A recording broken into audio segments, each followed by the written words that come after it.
Thanks, Rashenda. It's really nice to be here. For me, one of the things I love about tonight is that we're celebrating, I know you're celebrating your clients and your team, but we're also celebrating the fact that you got an idea out of your head into reality.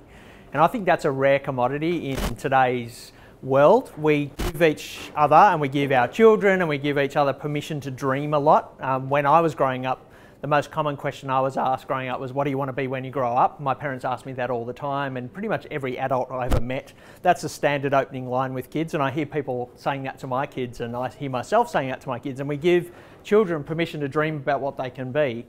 But I also see a lot of people getting stuck with the dream in their head and not actually taking action on that. So kudos to you, Rashenda, and to your team who you shared your ideas with to making those dreams come true.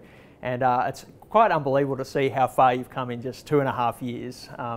It feels like you've done 10 years worth of work. So what I want to do tonight is share a bit of my story, which kind of is about getting dreams out of your head as well. And hopefully somewhere in the midst of that, there'll be something that maybe encourages your business and other people's as well. So for me, dreams, I've got slides because I always forget what I'm going to say. So the slides are more for me than anyone else, and a bit of self-depreciation. So when I was 10, the dream I had was to be a businessman. If you had have asked me that question, what do you want to be when you grow up, it was going to be, I was going to be a businessman. I didn't know the word entrepreneur, but I was that kid who always had a little business. My first business, I noticed my male school friends were putting pictures of Brooke Shields on their folders and books. And so I saw a demand for pictures of Brooke Shields. And I realised I had a supply of pictures at home because my mum was a reader of New Idea and Women's Weekly, and she kept every single magazine she ever had. So I went home that night and went through a stack of magazines that big and cut out every picture I could of Brooke Shields, and took it to class the next day in a plastic sleeve folder and sold those pictures to my classmates for all kinds of things. It wasn't just for cash. And that business expanded into other celebrities, and I opened a range for the girls in the class of male celebrities. Didn't really last too long, that business, because a teacher didn't think it was appropriate, and it probably wasn't. But my first business was a Brooke Shields picture salesman, and that was the kind of thing I did as a kid. I used to go to neighbours' gardens and pick flowers out of the gardens and take them to other neighbours and sell them. I got my brother making cat's eye, you know, those craft weaving wool things. I don't know why anyone would want them, but I'd, again, take them to the neighbours and sell them. After a while, the neighbours stopped answering the door, but I started a little stationery store out of a spare locker next to mine in high school and sold pens and pencils at inflated prices to kids who forgot their pencil cases. That was just what I was into. So entrepreneurship was a dream that I had, and it's a dream that really never left me.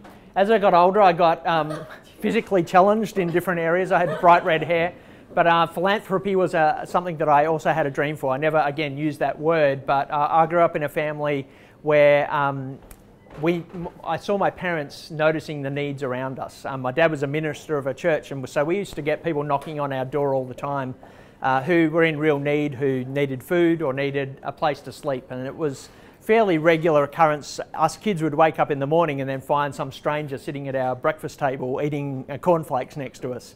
And so I saw my parents noticing needs but also doing something about it. And so that was something I kind of inherited, I guess, along the way. I remember in high school being at a Year 8 assembly and hearing someone from World Vision come and talk about the famine that was in Ethiopia at the time, and being really impacted by that and wanting to do something about it. So that was another dream that I kind of collected as I got a little bit older, and again, it's a dream that's never really left me. I continued to grow older, and photography was something I fell in love with in Year 10.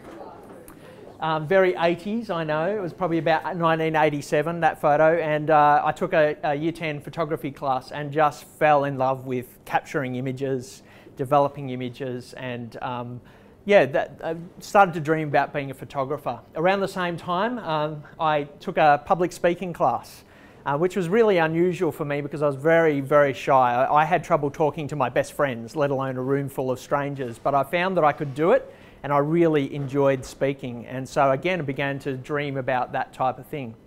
By the end of high school, I was obviously a nerd, and but I was also a multi-passionate kind of person, and I guess in some ways that was both exciting to me. I felt like the world was my oyster. I had all these ideas that I wanted to explore, but it was also probably the next 10 years was the most confusing time in my life as I tried to pursue 4 different dreams at once. And so I spent time working as a youth worker, pursuing making the world better. I enrolled in a marketing degree and tried to explore business. I took photos of friends and friends of friends' weddings and did a lot of public speaking. And whilst I gathered a lot of skills in that time, and it was a valuable time in some ways, it was a pretty confusing time as well. And I pretty much, some of those dreams, I guess, began to fade as I had failures and also as I couldn't find a way to bring them all together. And really, by the time I was in my 20s, I was pretty depressed. And I think it pretty much shows. I only ever wore that jumper for about a decade. And, but I was confused. And for me, it was kind of a bit of a downer of a time as some of those dreams kind of disappeared and faded. And I see that happening for a lot of people as well. And it's, I guess, something that we all go through growing up. For me, it kind of changed in 2002. And 2002 was a pretty exciting year for me for 2 reasons. One, I got married. Vanessa's kind of hiding at the back there. She's the one who said yes. Not that I asked too many people, but, but that was in March of that year. And obviously that was a life-changing moment. And at the time that it happened, I knew it was a life-changing moment, as you do when you enter into a relationship like that. The second thing that happened in 2002 was the most insignificant thing, but it was an insignificant thing that really changed the whole trajectory of my life, and it brought a lot of my dreams together. And it was something that could quite easily, I could have ignored it. I got an email, and it was an email that only had 4 words in it, and the 4 words were, check out this blog. And I'd never heard the word blog before, and so that made me a little bit curious. And the link after those words was tallskinnykiwi.com. And so I was a bit curious about who this Kiwi, tall skinny Kiwi was. And so I clicked the link and it ended up on this blog here. And it was a blog by a Kiwi living in Prague. And he was writing about stuff that I was interested in. I didn't know too many people in my real life who shared the same kind of interests that he did. And so the content on this blog really I found engaging, but more than the content was the blog itself. And here I saw this guy on the other side of the world communicating to me and thousands of others in a really personal way, and I saw his voice being amplified. And as someone who was interested in public speaking and communication, that really fascinated me. I'd only ever had 200 people that I could convince to come and hear me in a room, but here was this guy broadcasting his ideas around the world. And not only was he people hearing his ideas, people were interacting with them, and there was this sense of community. It was kind of, I guess, the early social media. People were commenting on it, people were taking his ideas, debating them, critiquing them, and everyone was getting smarter as a result of reading his blog. And so naively I said, I want to start a blog. I want to be a part of this. Unfortunately, I didn't really have very many good credentials to do it. I'd had 20 jobs in the last 10 years, none of which were in technology or publishing or media or anything like that. The only qualification I had was a Bachelor of Theology. I actually hadn't finished it yet. It had taken me 10 years to get it, but it didn't really help a whole heap. I'd quit my marketing degree. I should have stuck at it in hindsight. It probably was the only useful thing I'd done. I wasn't great as a writer, and I had no real publishing experience, and I didn't even know anyone else who was a blogger. And the biggest challenge of all for me was I was a technological Luddite and incapable of making text bold on that blog for 3 months after I started. Back then you had to know the HTML code, so it was a little bit more challenging.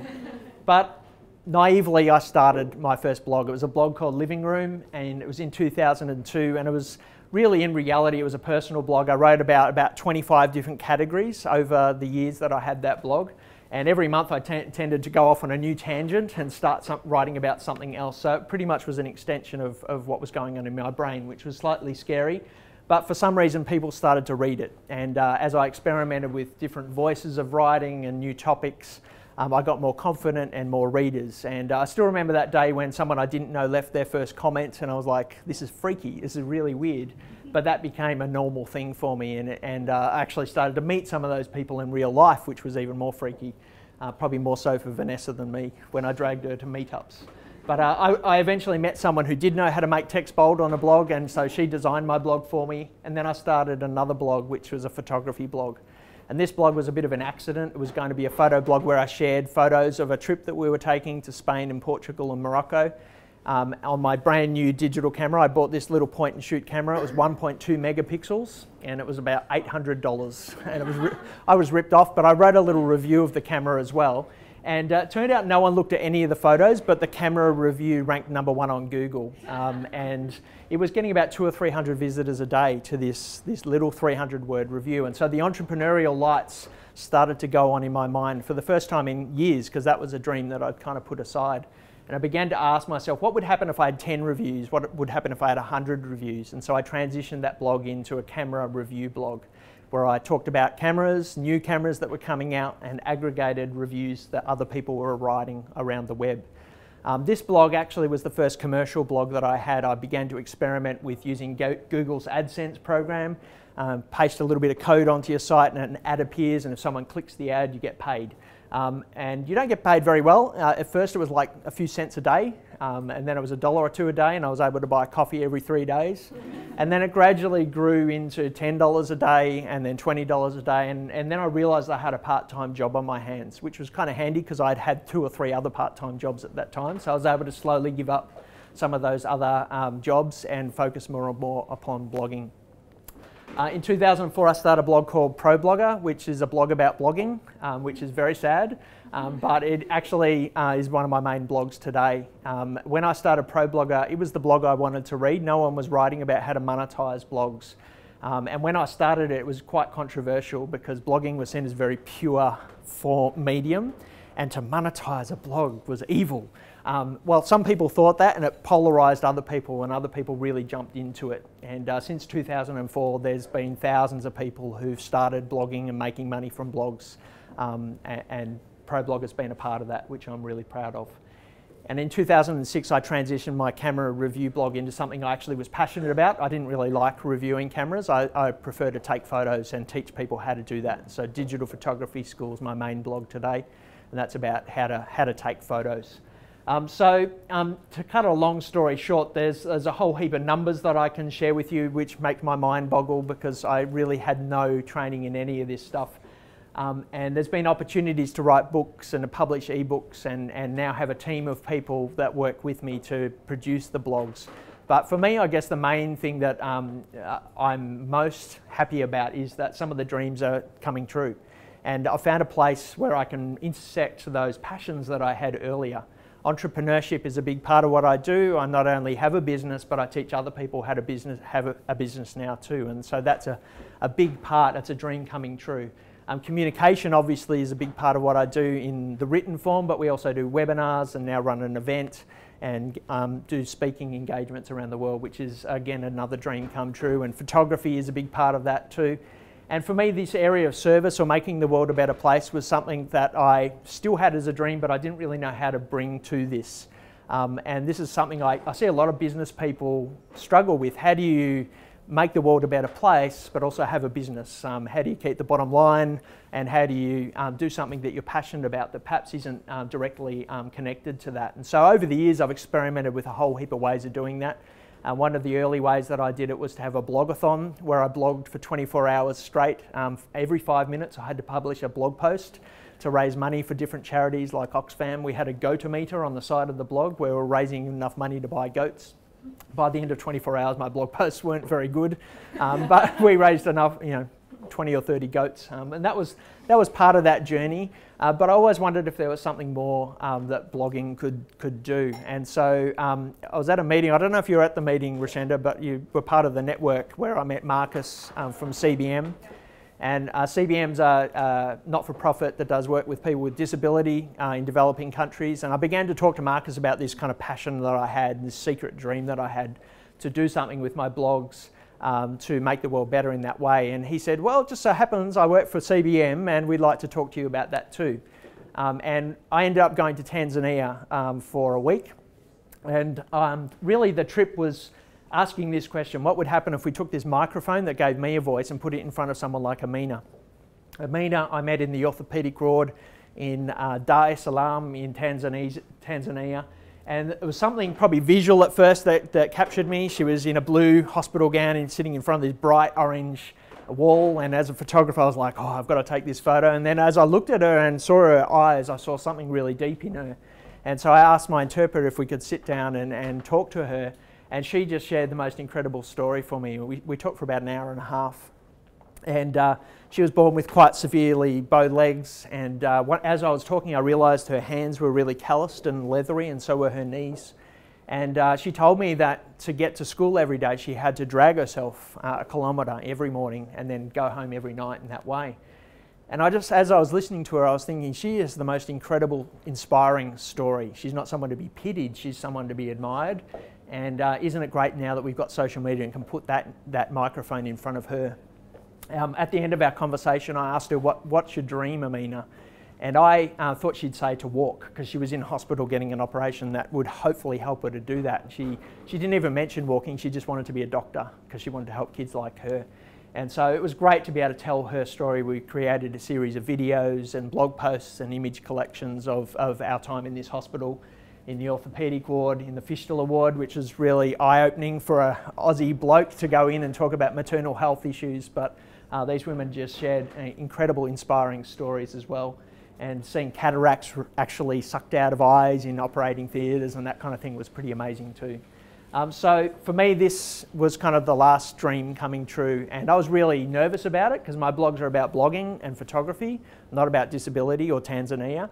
But the amazing thing is that as I shared these stories on my blogs came alive even more than I could have imagined, and my readers really related well to it. So as I sum up, I've got 5 words of encouragement for you, Rashenda, and for us all, and for your team, I guess, as well. And really it's, the other dream that came true is we had a family. So these are my boys. And so I guess this is a whole other dream that I didn't even have as a kid, but they're pretty cute. They're a little bit older than that. And they don't have very red lips. It's just the photos. So my first piece of advice, Rashenda, is to continue to let your worlds collide. And I love the fact that your business is not just a business. It's not just about making money. It's not just about technology and data. It's about making the world better, and some of your past experience with World Vision and not-for-profits kind of comes into what you do. And the thing I found in allowing my worlds to collide is that that's actually the thing that people remember the most. When I meet people at a conference, they always come up and tell me about Amina or one of the other stories that I told that stood out to them and that perhaps surprised them a little, but it became something that I was known for. And I think when you allow your worlds to collide in that way, often the intersecting point is something that people take note of.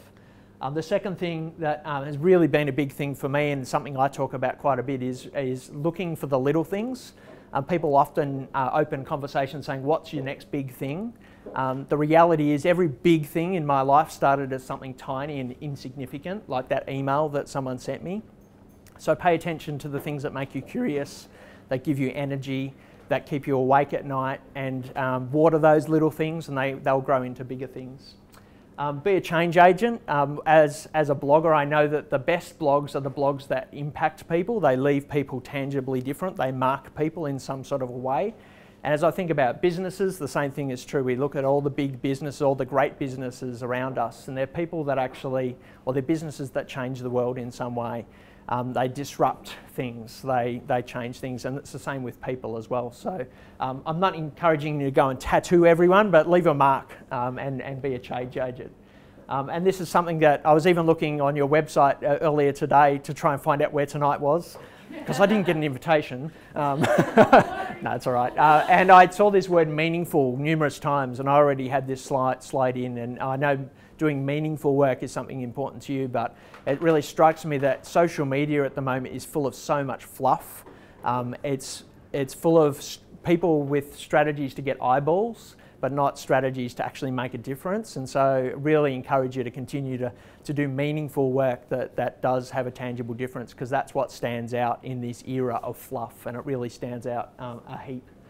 And the last thing is something I heard Tim Minchin say in a video yesterday. I was on YouTube looking at a graduation speech he did, and it's a really inspiring speech if you can look it up. And one of his last points was define yourself by what you love rather than what you hate. And he said that particularly in social media, again, we see people banding together against things and banding together because they hate things. I saw a I Hate the Bachelor Facebook page yesterday. There's people banding together over such negative things, and sometimes it's good to stand up against things when there's an injustice, but it's a very powerful thing when you stand up and say, this is what I love and this is what I'm on about. And that particularly in a business, when you're recruiting people, when you stand up and say, this is what I'm on about, you attract people and clients as well. So happy birthday. I hope that something in that encourages you, and I look forward to another 2.5 years down the track for the 5-year party. Sure.